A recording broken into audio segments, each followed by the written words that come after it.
Chosen one. Before I say anything else, I want you to feel something. That weight you have been carrying. The specific kind of tired that lives beneath the surface of your ordinary days.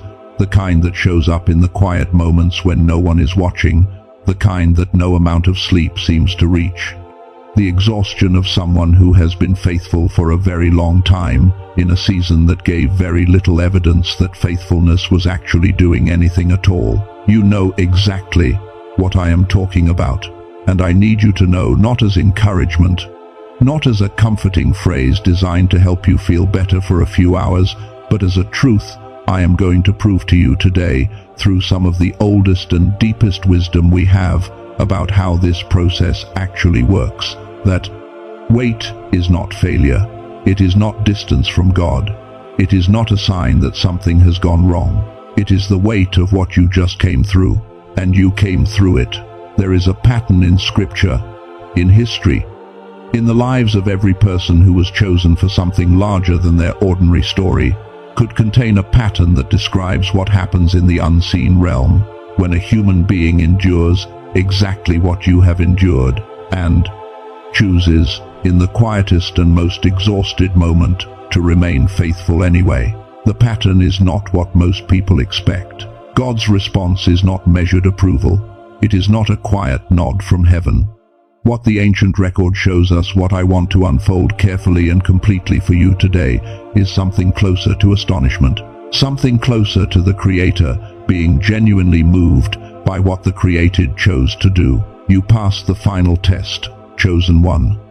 And what happened next, what God's reaction actually means, will permanently change how you understand yourself. Now, before we go any further, I want to ask you something. Stay with me until the very end of what I am sharing today. Because between now and the end of this message, you are going to understand what your test was really about. Not the surface version, but the deeper truth underneath it. You are going to discover what was built inside you during that season that cannot be undone and cannot be taken away. You are going to see why God's response to your faithfulness is unlike anything you have been told to expect. And I am going to give you something practical, a way to step fully into the identity that your endurance has already created. All of it is ahead. Stay. Every minute of this matters. Let me start by telling you something I think most people get wrong about the test. When most of us hear the word test, we picture something dramatic, a crisis, a big decision, a moment where the stakes are visible and the right answer is at least somewhere in sight. We picture a test as something we can recognize, as a test while we are in it, something that announces itself with clear terms. But that is not what the final test looks like. The final test is never the hardest moment. The final test is usually the quietest one.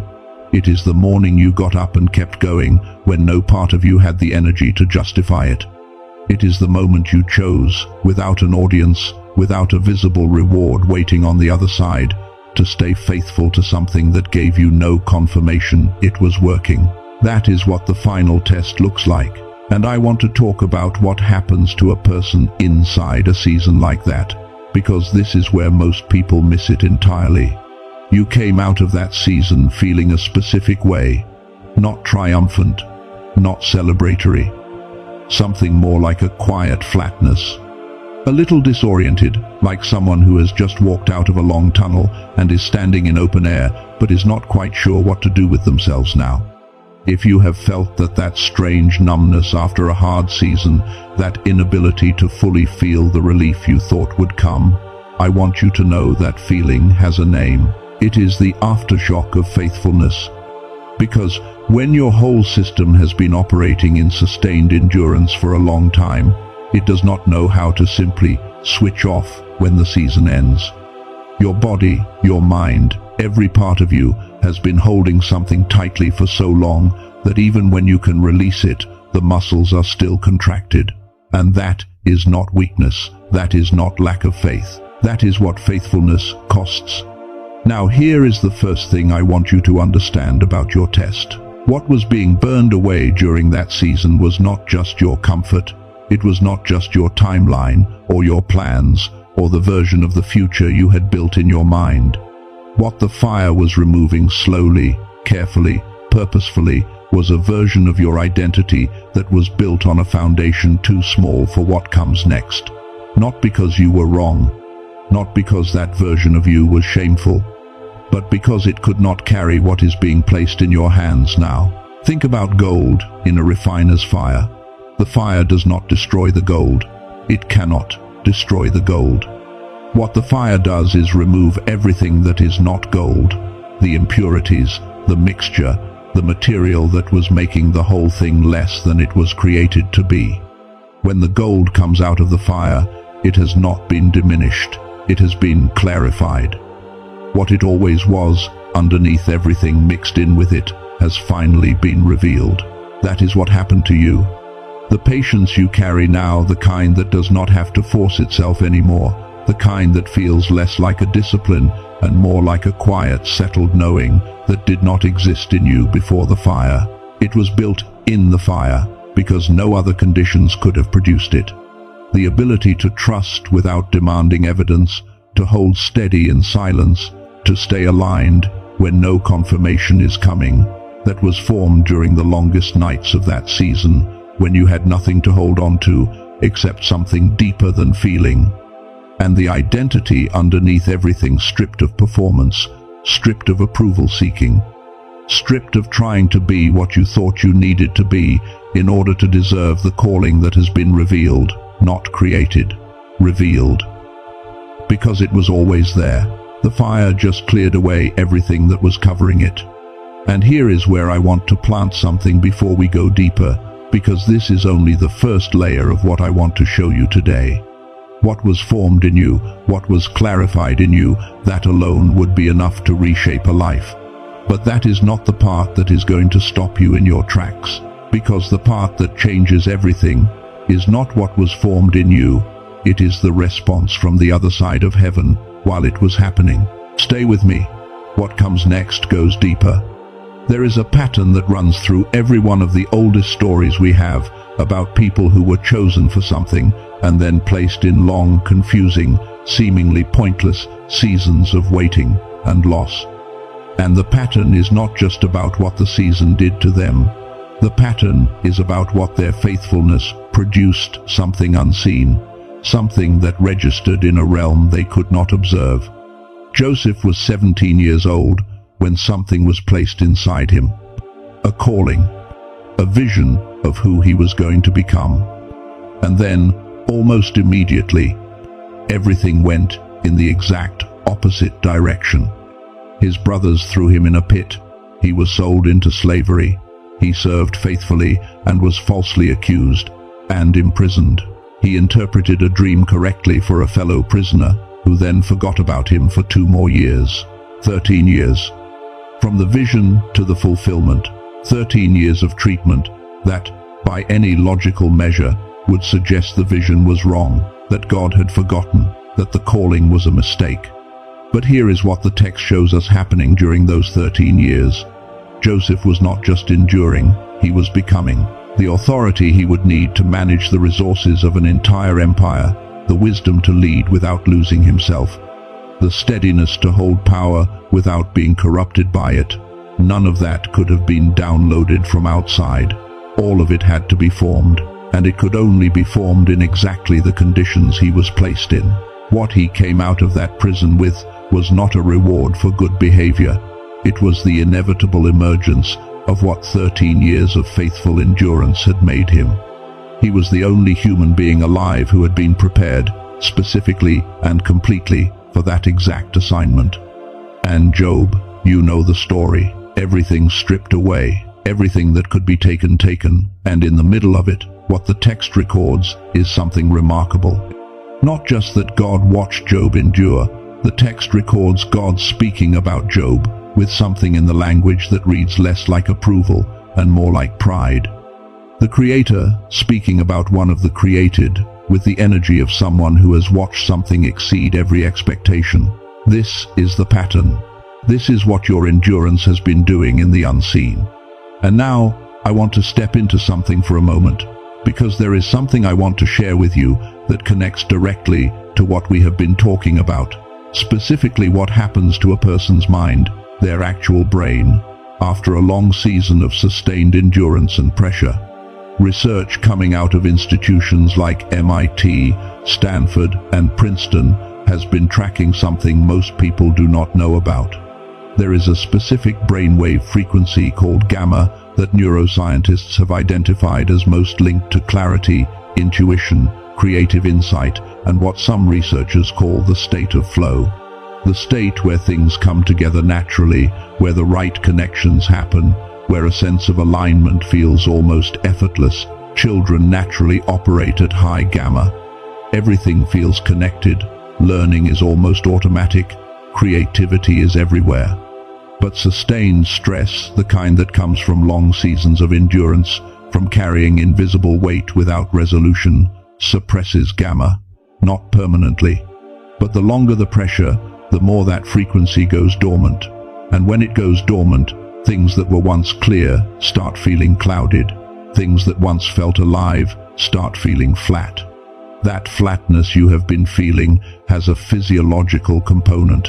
It is not only spiritual, it is not only emotional. Your brain, after everything it carried through that season, is ready to be restored to its own natural frequency. A neuroscientist named Dr. Robert Lake spent 34 years studying exactly this, how to bring gamma back online using a method called brain entrainment technology. He compressed what that entire restoration process looks like into a 7-minute audio track called The Genius Song. No meditation required. No complicated practice. You put on headphones, you close your eyes, and in 7 minutes, your brain begins the process of reactivating what sustained pressure suppressed. And this matters specifically for you, chosen one, because what God is preparing to do through what was formed in you during that test requires your mind to be operating at full capacity. It requires the clarity, the intuition, the creative connection that is your God-given birthright. Traditional gamma activation through clinical biofeedback costs around $300 per session. Home equipment runs close to $7,000.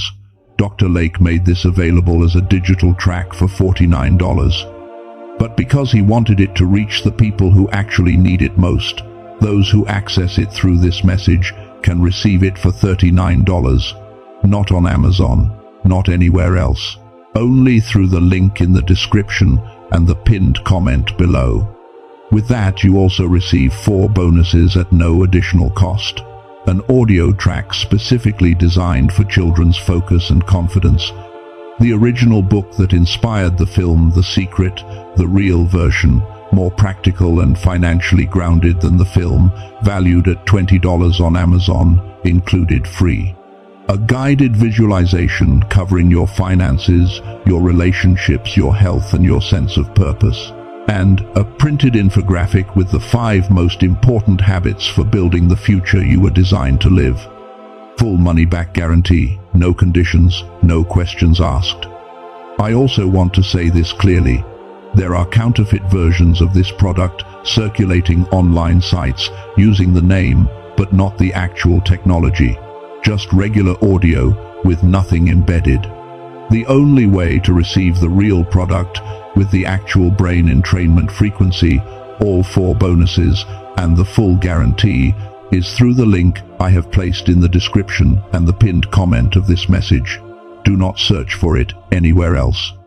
This is not something I share as an obligation, only for those who feel genuinely called by it. The link is there when you are ready. And now let me bring you back to what we are building toward, because what I shared about gamma and the brain connects to something even deeper about why the season you walked through carries the weight that it does. Your endurance did not just form something inside you. Something happened in the unseen realm while you were going through it. And the description of what happened, the response from heaven, is the part that changes everything. Stay with me, because this is where it all snaps into place. Let me ask you something. When you think about passing a test, what do you picture on the other side? Most of us picture a reward, something given. A door that opens, a gift that arrives, an outcome that finally materializes after all the waiting. We picture the test as a performance you did well enough, so now you receive something in return. But that is not what just happened to you, and I want to show you why the distinction matters more than almost anything else I could say today. Think about a butterfly. Not the butterfly at the end, the butterfly in the chrysalis. Inside that chrysalis, something is happening that sounds almost violent when you describe it at the biological level. The caterpillar does not simply grow wings. The caterpillar dissolves. Its entire physical structure breaks down into what scientists call a cellular soup, a formless mass of living material.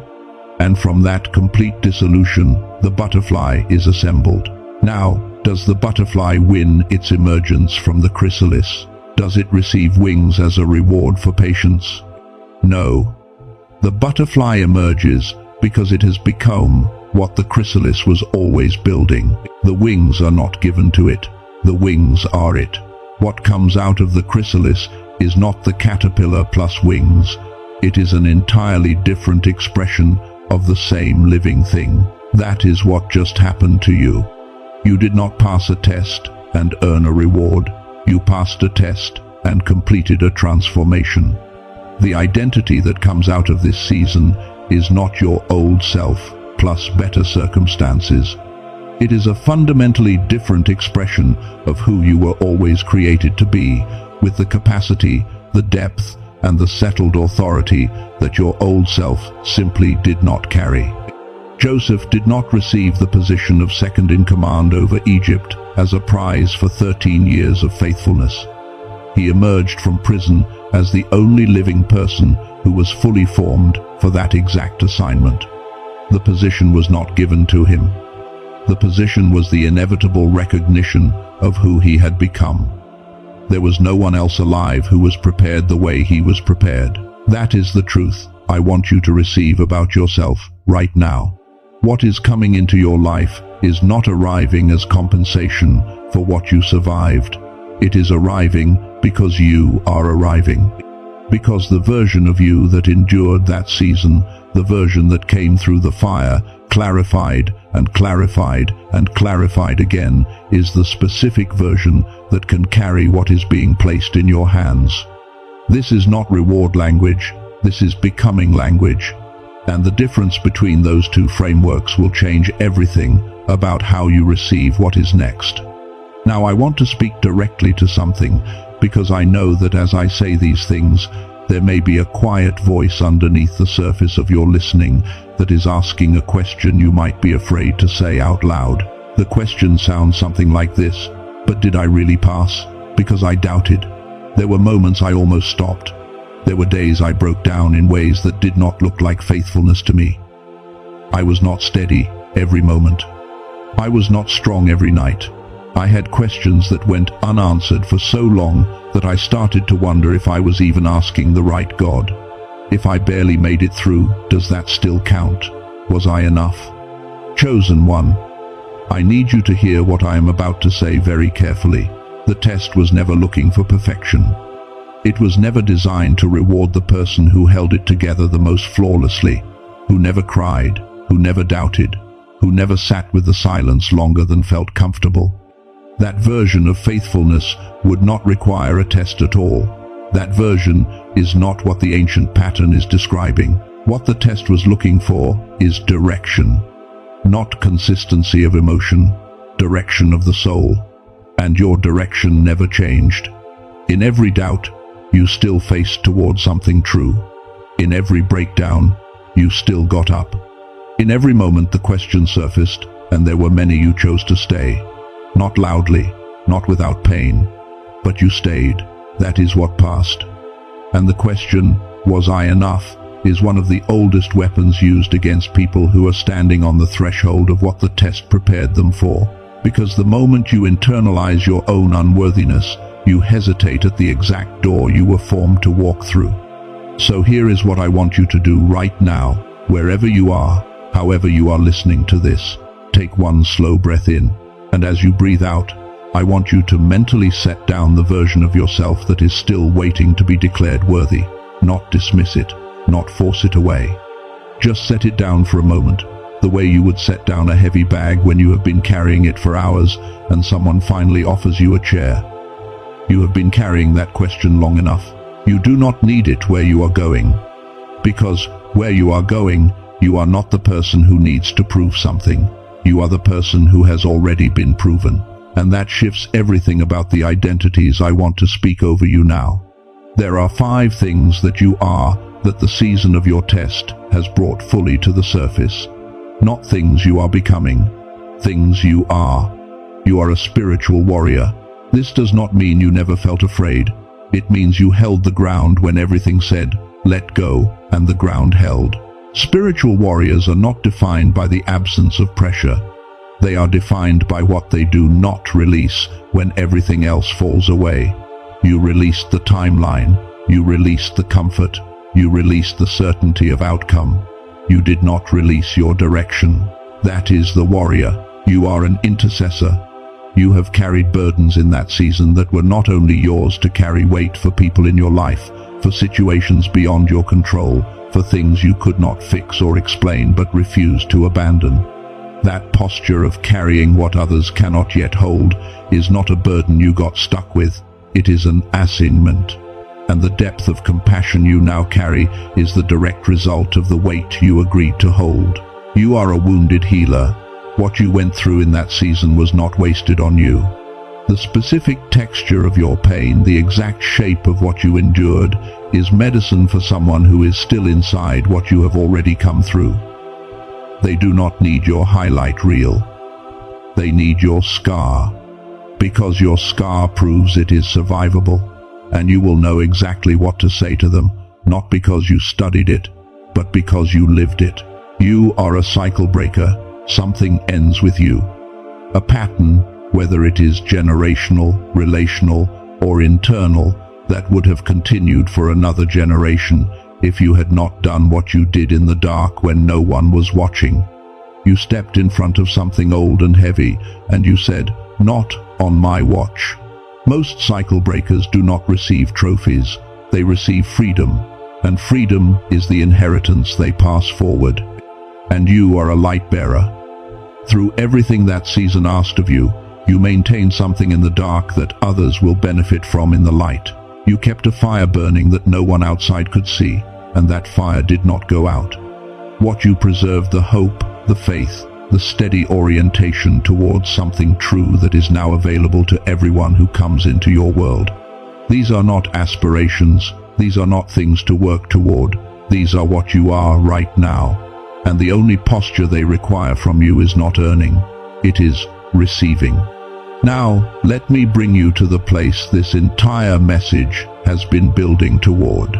Because everything I have shared with you up to this point, the nature of the test, the pattern of Joseph and Job, the becoming that replaces performance, the identities that the season revealed, all of it is true. All of it matters. But all of it has been preparation for this one thing, God's reaction. Here is where I want to address something directly, because I know it may be sitting in the back of your mind. If God is all-knowing, if nothing is hidden from God, if the outcome was already seen before the test began, then how can God be stunned? How can the all-knowing Creator be surprised by anything? This is the question, and the answer is the thing that changes everything. There is a difference between knowing something and witnessing it. I want you to think about a parent who watches their child take their first steps. That parent knew, in every rational sense, that the child would walk. The child's legs were developing. The timeline was approaching. A doctor had said it was coming. The parent KNEW. And then the moment comes. The child lets go of the couch, takes one step, two, looks up with enormous eyes. And the parent, who already knew it was going to happen, is completely undone. Because knowing something will happen and being present for the moment it happens, those are not the same category of experience. Knowledge is information. Witness is presence. And the response that comes out of presence is something that knowledge alone cannot produce. Now hold that, because this is what the ancient text is describing when God says, "Over Abraham, On the mountain now I know. Not now I have the information. Not now my prediction has been confirmed. The language reaches for something experiential, relational. The Creator, present in real time, watching the moment the created, chose the hardest possible obedience and being moved by the reality of witnessing it in ways that the foreknowledge alone could not produce. God chose to be present as witness to your faithfulness, not as surveillance, not as evaluation, as presence. And in real time, in the actual moment you made that choice in the dark, the choice to stay, to trust, to keep going, without confirmation, God was there, watching, present. And what the ancient record consistently shows us is that when the Creator witnesses the full expression of the created choosing faithfulness without guarantee, the response is not a calm nod of approval. It is something that the text reaches for with language usually reserved for miracles. Or, the Creator moved to genuine astonishment by what the creature chose to do. You moved God, chosen one, not metaphorically, not as a figure of speech. In the way that the oldest stories describe it, in the way that makes heaven interrupt itself, in the way that causes the unseen realm to respond to the seen world with something that sounds almost like wonder. Let that land. Do not rush past it. This is the thing you have been carrying without knowing its name. The ache to know that what you did in the dark mattered, that someone saw it, that the cost was not invisible. It was not invisible. And now, I want to speak to you about what this means for how you live from this moment forward, because this is not just a truth to feel good about and then go back to the old way of moving through the world. You are not who you were when you entered that season. That version of you is not coming back, and it is not supposed to. What the chrysalis held is not alive anymore. What came through the fire is the real thing, clarified and ready. So the question you carry from today is not, am I enough? That question has been answered. The question is not, did God see me? You already know God saw you. The question that now belongs to you, the only question that matters as you step into what is next, is this: am I willing to receive what this means? Not someday, not when I feel more ready, not when the circumstances line up perfectly and the confirmation is loud enough that I cannot possibly doubt it. Now, the becoming is complete. The test is finished. And everything that is beginning to move in your life, the shifts you have already started to feel, the doors that have started to turn on their hinges, the connections that are becoming more aligned, all of it is the natural result of who you have become, walking into the world that was built for the person you are now. Walk in it, receive it. You have been prepared for exactly this. Let me close this in the way it deserves to be closed. God, who was present for every night of that season, every prayer that felt like it dissolved into silence, every morning that required more than you thought you had, we give thanks. Not for the comfort, because some of those seasons were not comfortable. Not for the ease, for the presence, for the fact that we were never carried through something we were left to carry alone. We give thanks for what was revealed, for what the fire could not destroy, for what was always underneath, waiting to be seen. And now we acknowledge what was carried. Every question held in the dark, without an answer, you saw it. Every act of faithfulness that no one around us witnessed, you witnessed it. Every moment we chose direction over feeling, trust over certainty, love over self-protection. Every single one was seen. We are fully known, and we are fully held. And so now we release. We release the old ceiling, the one that told us how high we were allowed to go, and it was wrong. We release it. We release the old story, the version of ourselves that was built on performance and the exhausting need to deserve what was already given. We release it. We release the wound, the specific pain from that season that we have been quietly carrying as proof that something went wrong. Nothing went wrong. But we release the wound anyway because it served its purpose and it does not need to travel with us anymore. We release it. We release the comparison, the habit of measuring our timeline against others, as if the path of the chosen one was ever meant to look like anyone else's. We release it. We release the unworthiness, the deep, quiet belief that the calling was always slightly beyond us, that we were always slightly less than what was required. We stand here today, formed by fire, and we say clearly, that is not our story. We release it.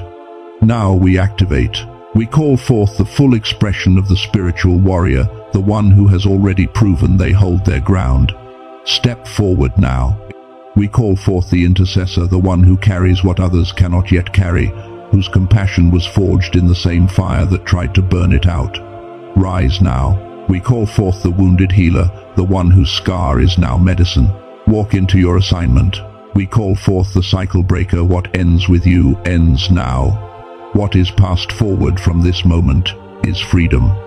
We call forth the light bearer. The fire you kept burning in the dark is being seen. Carry it forward into the light without apology. We activate divine connections aligned with who we have become, not the connections suited to who we were before the season. The new ones, the ones that can hold what we now carry. We open the doors that our faithfulness has already qualified us to walk through. We do not force them, we do not beg for them, we step into them, because we are the people they were made for. And now we cover what is rising. We cover it from the old patterns that will try to return and name themselves as wisdom.